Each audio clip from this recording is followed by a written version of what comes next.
Hi, my name is Hans Eriksson, and this is a supplement to my photogrammetry series for cultural historical artifacts.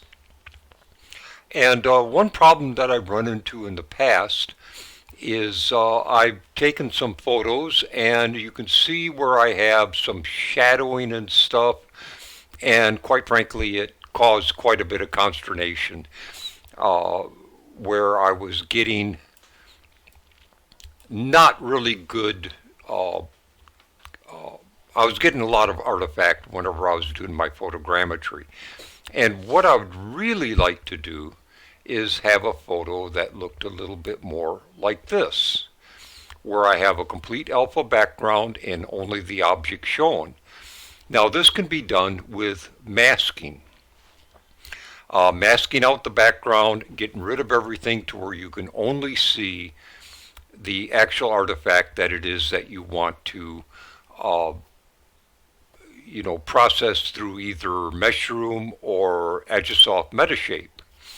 Now, Agisoft Metashape does have a masking feature in it, but it's a little cumbersome, and quite frankly, you got to go photo by photo by photo to get all of that masking done. And so, what I've done is I've kind of turned to Photoshop that has a beautiful masking system.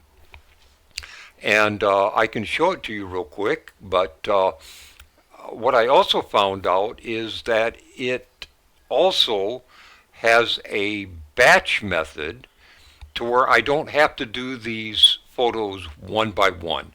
They can all be done almost instantaneously. Once I start the batch process, it's an automated process.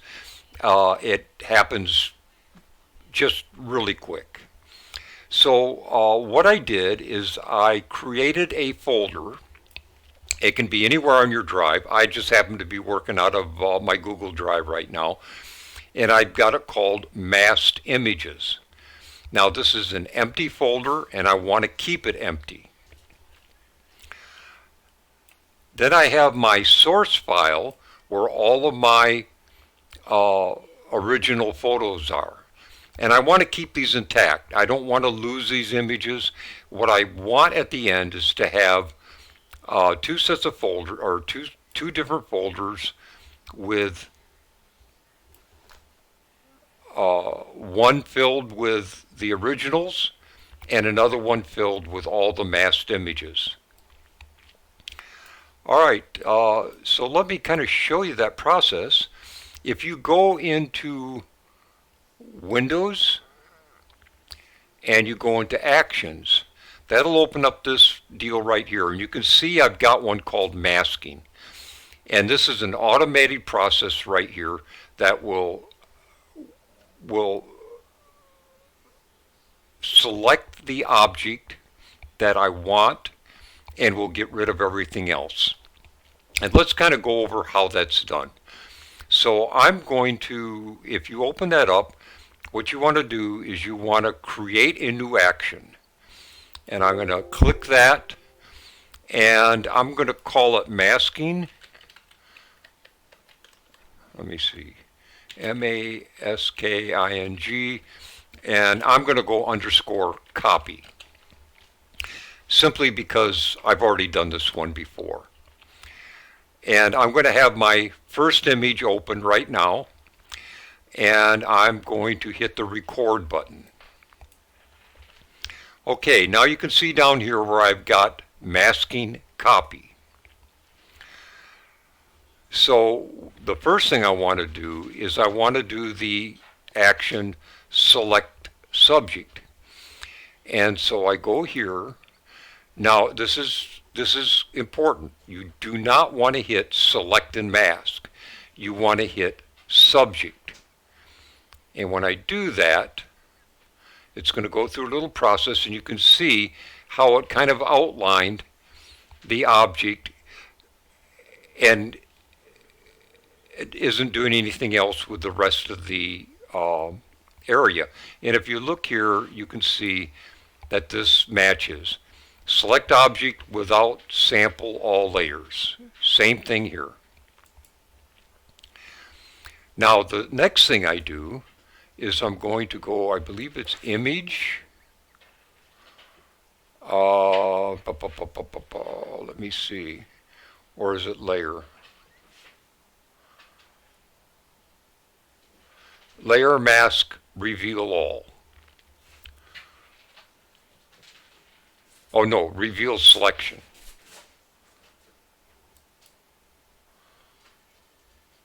Voila, look at that. It just did that perfectly. Now what I want to do is I want to save this. So I'm going to go through the action of File, and I want to hit Save As, not Save, because that will overwrite my original object, and I don't want to do, or my original photo, and I don't want to do that. So I'm going to go Save As. This is going to open up a dialog box here. Now, here's the important part. You might get a pop-up window that says save to cloud, or save to directory, or save on computer. If you notice that popping up, you're going to have a little checkbox down here. Check that box, because that's going to mean don't pop up anymore. Don't give me that option. I want to save it as a PNG, and I don't want to save it to the original spot. What I want to do is I'm going to go back to here, go to my Google Drive. I'm going to find masked images, and that's where I want to save it to. And then I'm going to hit Save. I'm going to go through the dialog. Okay, that's done. And if you look in my masked images folder, you can see that right there. The next thing I'm going to do is I'm going to go File, and I just want to close now, because again, I don't want to save this anymore. It's already done. I don't want to overwrite my original. So I'm just going to hit Close. And then I'm going to hit No. All right. I'm then going to go into Window, Actions, and you can see that I'm completely done. So now I'm going to hit this Stop Record button. And you can see that this is matched exactly what I've got up here. These two are exactly the same function. So now all I have to do this as a, now I'm going to come in here, and I'm just going to go ahead and get rid of that image right there. And all I have to do from this point on is go to File, Automate, Batch, and this popped up. But I have other things. I have my original masking, and I have masking copy. I'm going to go ahead and run the masking copy. I hit Choose, and I come into the folder where my images, my original images are. Select that folder. Then I'm also going to, up here, and this might be set to none. What you're going to want to do is go to Folder, and then be sure to check the box, Overwrite Action Saved as Command, and you want to choose where you want it to go. Well, in this case, I want it to go to Masked Images. Once I've got those two parameters set, I got my folder where the source images are coming from, and I've got my folder where I want them to go. All I got to do now is hit OK. And all this is done now under the hood. And you can see that as this is running, here's my new objects coming in. And if I just go ahead and open up one of these into an image viewer, you can see that everything's coming in, no artifacts in it, Everything's just running perfect. This will run continuously until you get to the last image in my source images. You can see I got 88 objects or 88 photos in here, and it's going to get rid of all those ugly pictures and save them as nice, pristine PNGs with no artifact or nothing in the background.